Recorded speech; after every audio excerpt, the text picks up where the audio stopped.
jirtu fayyaa keessanii akkuma isin argaa jirtanii sirboota babbareedoo kana fakkaatantu ba'aa jira dhiyeenya kana.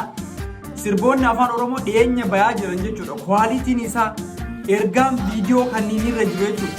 Waan ajaa'ibaa walaloo bareedaa, yeedaloo bareedaa, muuziqaa gurra nama tuuneeniin hojjetamaa jira dhiyeenya kana. Kuni waan bareedaa waan itti fufuu qabu. Sirba argitee Yoosaan Geetahuun har'a sadii obsee kan jedhu qabatee waan dhufee sirba kana laalla. Sirba kana sadii obsee jedha. Yaadatta yoo ta'e immoo Galaanaa Gaaromsaa 10 obsee jedha. Dhiyeenya kana sirboota ajaa'ibaa ba'uu jiranii. Galaanaan argitee 10 obseen dhufee Keekiyyaa Badhaadhaa sirba argitee dhiyeenya kana ba'e kan reekoordii cabsaa jiru ammaan tana jechuudha. Baay'ee dhageettii argatee ittiin argitee jaalala uummataa ittiin argatee jira. Ittiiqaa Tafarii keessi bukoodha hin fudhatin irra dibaa gubbaan calaqqisaa keessi bukoodha borsi dibaa hin fudhatin kan jedhu jechuudha. Isa fa'a laallee turre har'a mootuyyuu sirba kana laalla. Sirbi argitee Yoosaan Geetahuun ergaalee baay'ee of keessaa qaba. Keessattuu jechuudha viidiyoo kanarratti akkuma isin argaa jirtanii farda mana hidhaa jiru kana jechuudha. Fardi mana hidhaa jiru kun walumaa galatti nama tokko qofa illee ibsu jechuudha. Joora qofa ibsu yookiin Baqqalaa qofa ibsu. Uummanni Oromoo akkuma jirutti mana hidhaa jira jechuudha. Ni beekna kana. Namni mirga dubbachuu hin qabu, ayyaana kabajachuu hin danda'u, walitti dhufuu hin danda'u. Oromoo yoo taate ni ajjeefamtaa, Oromoo yoo taate ni reebamtaa. Rakkoon uummata irra gahaa jiru, uummata Oromoo irra gahaa jiru. Walii galatti hagana jedhamee waan lakkaa'amu miti. Fardi kun gabaa uummatuma keenya kan mana hidhaa keessa jiru garsiisa. Argaa jirtanii asirratti mana hidhaatitti farda kana achitti gurbaan tokko achitti dhaqee daawwata. Gurbaan achitti dhaqee daawwatu kun ammoo harki isaatu hidhaadha jechuudha. Harki isaatu hidhaadha. Maal jechuudha? Oromoon tumameellee reebameellee hayyoota ofii dhaqeetumaan dubbisaa jira jechuudha. Bira dhaabbatee ilaalaa jira. Waan isaan keessa jiran dhaqee hubataa jira. Intalli asirratti argitanii intalli tuni fuutee farda hidhaa keessa jiru kana achitti nyaata geessitiif jechuudha. Farda kana wayita baasuudhaa deemu gurbaan kun harki isaa ni sukkuumata ka dhayamee ture jechuudha. Ka miidhame madaa qaba miidhama qaba jechuudha. Akkuma asirratti argitan fardi kun ammootuyyuu mana hidhaa kana keessa ni baha jechuudha. As keessaa ni baha. Bahee akkasitti akka fedhetti gulufaa argitee akkasitti deema. Ergaa baay'ee of keessaa qaba. Asuma keessatti ammootuyyuu sirbi kun garanaan yoo laallu garanaan ammoo gara muummicha ministeeraa obbo Abiy Ahmediinis duuka nurraa dhaabaa kana jira. Akkuma isin asirratti argaa jirtanii ragada karaa kaabaa dibbee ragada karaa kaabaa kana nurraa dhaabaa jira. Nuu rakkoon hin jiru nu hin dhaabna yoo Abiy Ahmed ajjeechaa Oromoo ajjeesuu dhiise reebicha argitee yookiin ammootuyyuu ajjeechaa buqqa'iitii kana yoo dhaabe warra kaabaa duuka wanti nama ragachiisu hin jiru. Osoo inni waan Oromoo tole hojjete as keessatti garuu akka nama Abiyyi irraa diffendi godhu an dhugaa dubbadha waan arganii dubbadha. Abbaan fedhe jechuun namni hedduun kafara godheetiin irra daddabru jira beektaa bakka kana osoma argu akka nama hin argine ijuma qabatee bira taraa jira. Ana ammoo waan kana osoo arguu biran dabru ni dubbadha. Wanti tun dhugama jirtu dubbatee jira Yoosaan Geetahuun ragada garaa kaabaa kana nurraa dhaabaa jedha. Duuka sirbuu kana nurraa dhaabaa jedhaa jira.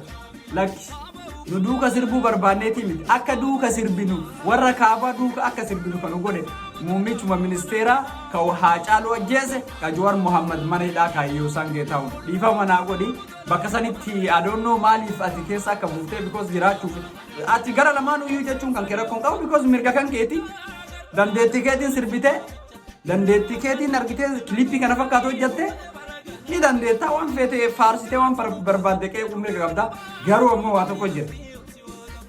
Artistoonni Oromoo waan irraa of eeguu qabanii yeroo inni dabra wanni akkanatti dalagame kun ammoo viidiyoo kilippiidhaan gabbayee YouTube irra taa'uun umrii guutuu ta'a. Umrii guutuu ta'a. Meem fakkeenyaaf sirba kana laalaa sirba Saaliyaa Saamii. የኑሯችን ዋልታ የኑሯችን ማገር ማን ደራደረ As deebi sirba Kekese asmaram kukuladese Fokise imali arara nanole mute pankarara. adawaa jedhee wanni inni hin godhatin hin jiru. Wanni inni hin godhatin hin jiru jechuudha. Itoophiyaa winnatii warra jedhuun fa'aa dhufee jechuudha. Kanaafuu yeroon ni jijjiirama waan ta'eef haala yeroo duukaa hin deeminaa. Yoo deemtan ammoo haala yeroo wayita duuka deemtan waan ummanni Oromoo duuka deemu duuka deema. Arraan tan ummanni Oromoo gidiraa ajjeechaa buqqa'iinsa mataa ol qabachuu dadhabee jiraachuu dadhabee jira jechuudha.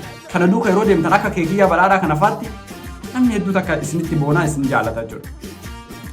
Yoosaan Geetahuun sadii obsee baay'ee bareedaadha. Jawaaris faarsitee Abiyyiinis akka nu argitee cinaa dhaabbannu haga tokko jechuu barbaaddee garuu ammoo irra dibaa goote rakkoon hin jiru waan sitti mul'ate dubbatte karaa kaabaa kanaan argitee dibbee karaa kaabaa nurraa dhaabaa hin dhaabna yoo argitee inni ajjeechaa dhaabu taate jechuudha. Wanni irratti waliigalamuu qabu inni illee uummata irraa ajjeechaa dhaabuu qaba uummata Oromootti deebi'uu qaba gaafa inni uummata Oromootti deebi'e waan haga uummata Oromoo isa deeggaru hin qabu jechuudha. So kanaafuu sirboonni bara kana hojjetaman sirboota baay'ee babbareedaadha. Sirba akka argitee Galaanaa Gaaromsaa kana fa'aa, sirba akka Keekiyyaa Badhaadhaa kana fa'aa, akka Fayyisaa Furii kana fa'aa, akka Ittiiqaa Tafarii kana fa'aa, Yoosaan Geetahuun gamaa gamanaan oliif fildee isokee warri argitee waan kana hojjetan daayirektoroonni waan kana irratti hirmaatan viidiyoo kiliipiin isaa baay'ee bareedaadha. Muuziqaanis hagan argate jechuudha gurra naman tuqu. Irra caalatti ammoo waan takka natti tole viidiyoo kana keessatti jechuudha. Dibbee bakka kana fidanii kaa'an kana fuuldura naqanii akkasitti dhayamu kun hedduu takka kiliipii isaan akka inni miidhagu godhe jechuudha. Akka inni bareedu godhe waan takka xab keessa yoo godhan hedduu takka tola. Daranuyyuu ammoo tuyyuu ka bareechise farda kanaa jechuudha. Fardichi ergaa qaba.